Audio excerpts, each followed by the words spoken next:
Hi, everyone. All right.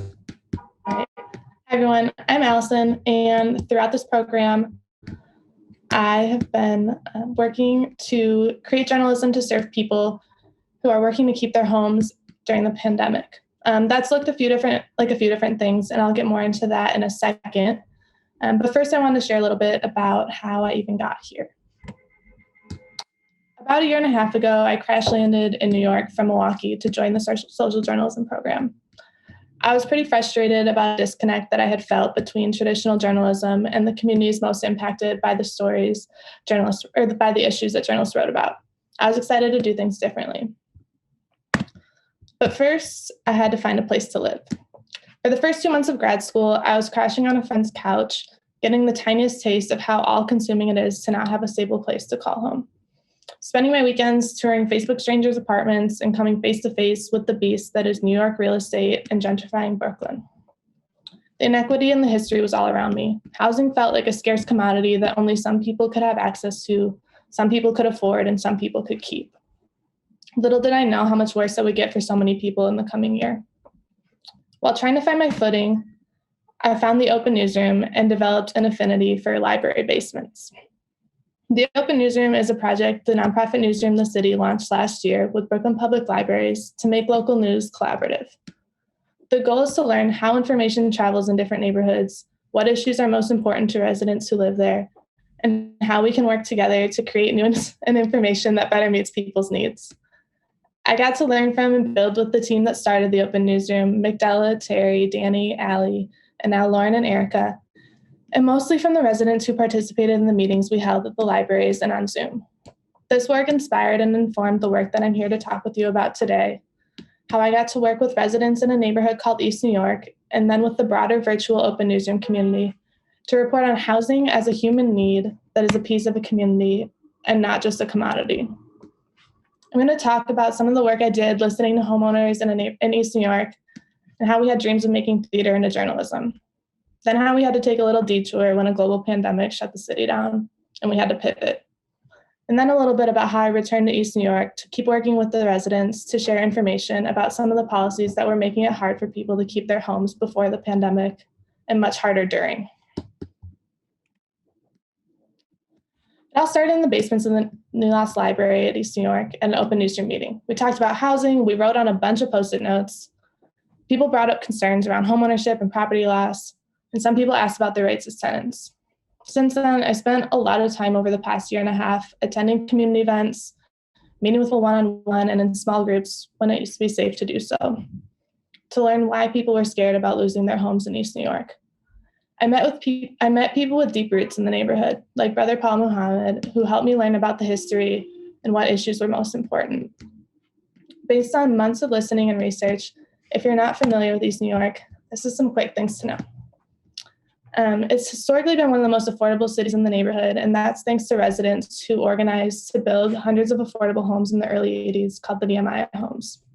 It's a predominantly working class neighborhood, and 87% of the homeowners are Black or Latinx, and it was hit really hard by the foreclosure crisis in 2007. Now, property values are increasing because the neighborhood was rezoned in 2016, which means that the city can develop larger and denser buildings. It has the highest rate of home flipping in all of Brooklyn, and it also has the most homes on the tax lien sale list, which means the owners are behind on their expenses as the property values are rising.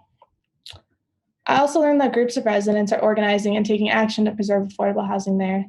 And I learned that people in the neighborhood get their information offline at events and through people that they trust. I wanted to be creative in how we shared some of those stories about homeownership and how we could connect the past to the present. I talked with a local theater company and a group of homeowners about making a series of pop-up plays around the neighborhood about the history of these homes and the current challenges. Then COVID-19 shut down the city. The pandemic had to shift the way we worked. As journalists, it pushed us to be attentive to the new needs that our community had, or like old needs that were coming up in more urgent ways to help people get through this wild time. At the city, we made a call out, and I started answering hundreds of questions that residents had about the virus. We also started hosting the Open Newsroom meetings online, and one of the topics that came up over and over again was rent. Tenants had questions about their rights, People wanted to know what to do if they couldn't pay rent. They wanted to know what to do if their landlord was trying to evict them and where to turn if they needed help. We had an event online where experts answered people's questions, but we soon realized that just holding events and compiling resource guides wasn't going to be effective to get people the info they needed because so much was changing week to week. So I created the Open Newsroom Rent Updates. Every week or so, I've been checking in with an expanding network of organizers and lawyers I've been talking to who work directly with tenants to see what the biggest questions are, what's changing in housing court, what new laws there are, what new resources are available, and what the biggest challenges are that tenants should know about. I break it down in a newsletter that goes out in both an email and through text message to those who have attended any open newsroom meetings in the past and anyone new who's signed up. They're also published on the city's site. I've explained how Governor Cuomo's eviction moratorium isn't really a moratorium. I've revealed that the state's rent assistance program helped way less people than it was supposed to, and answered reader questions like what to do if your landlord cuts your heat to try to get you to move out. More than 1,500 people are getting the email updates, and nearly 800 people are getting text message updates, and the newsletter's open rate is about 43%. I've been working to get the updates to as many people as possible who need it, so I sent some info about it to a list of tenant organizers and lawyers I know, and they forwarded that to more than 100 organizations that work with tenants and more than 300 people who could use the info. They even used it in a training to help organizers. To get the update to people who speak Spanish, we're now partnering with Documented to send it through their WhatsApp newsletter. I get dozens of emails from people. Most of them are something along the lines of being scared of being evicted.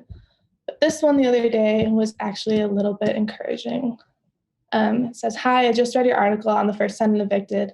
I just opened my mail and saw one of those letters. I think I've received one before, something that said to e-file but paid no mind. After reading this article, I'm going to be responding tomorrow. What else do you suggest that I do?" Alongside the rent updates, I've continued to work with homeowners in East New York, reporting on the issues I mentioned earlier. In the spring, I met Mercedes Sandos. She's on the left here. She's a homeowner, a mother of 5, and was one of the residents who was fed up with having real estate investors calling, knocking on her door, sending letters, trying to buy her home for cash. She was part of a group that helped to make East New York a cease and desist zone. That means that if homeowners sign up to get on a certain list, investors are banned from soliciting people's homes. I wrote a story for the city about the effort to create the zone and the impact of house flipping in the neighborhood. And then in November, Mercedes texted me to tell me that the zone was granted and now people could officially join the list. I reached out to a couple neighborhood groups and homeowners I knew to see what questions they had about the zone becoming official. I made an FAQ that was sent out through a few different neighborhood organizations listservs. It reached more than 900 people.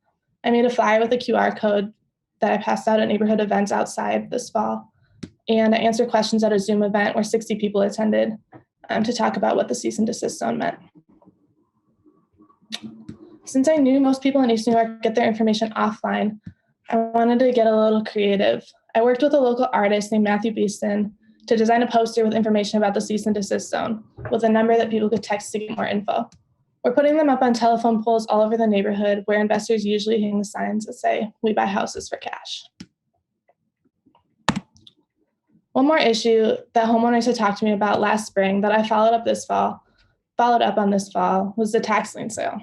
Al Scott, the community leader who's pictured here, told me about how a lot of elderly homeowners in East New York end up on the tax lien sale and have debt sold to private investors without even knowing it, which can lead to them losing their homes through foreclosure or being pressured to sell it. I wanted to make sure that homeowners in East New York knew about the resources that were available and how they could get off the lists if they could. Al helped me think through what questions people would have, and then I designed a mailer that we sent to 300 homes on the lien sale list in East New York with a texting number for people to connect with me. The lien sale was put on hold this year for the pandemic, but City Council is voting on whether or not to end the practice altogether. I wanted to make sure homeowners in the neighborhood hardest hit by the sale knew what was being debated. So I passed out versions of the mailers as well as a printed and condensed version of the story at the Eastern York Farmers Market. And now I'm working on co-reporting an investigative piece about the impact of the lien sale that'll be coming out in the next few weeks before the vote. From all these projects and working with a community to report on housing as a human need and not just a commodity, I came up with a little checklist of how journalism can get in right relationship with our community. Journalism needs to be collaborative. Those most impacted and with direct experience with an issue should be shaping our work, and our work should complement the systems that already exist within a community. Journalism needs to be consistent. We build and damage trust by how consistent we are and how and when we show up and the expectations that we create around that. We need to be creative. Journalism doesn't always need to be a story. It could be art or an event. And it needs to be responsive. We need to be able to adapt. This year isn't going to just magically tie up in them nicely with a bow at the end of December. And mostly journalism needs to be reciprocal. We need to make sure that what we're doing is giving just as much back to the people that we work with as we take from them. And we need to make sure that information and services are meeting people where they are in a format that's actually useful. After this program, I'm hoping to keep taking these values and seeing how we can not only meet the urgent information needs that people have, but how we can also use these relationships to investigate and create accountability around the big systemic issues that cause those needs to exist in the first place. Thank you so much for your time.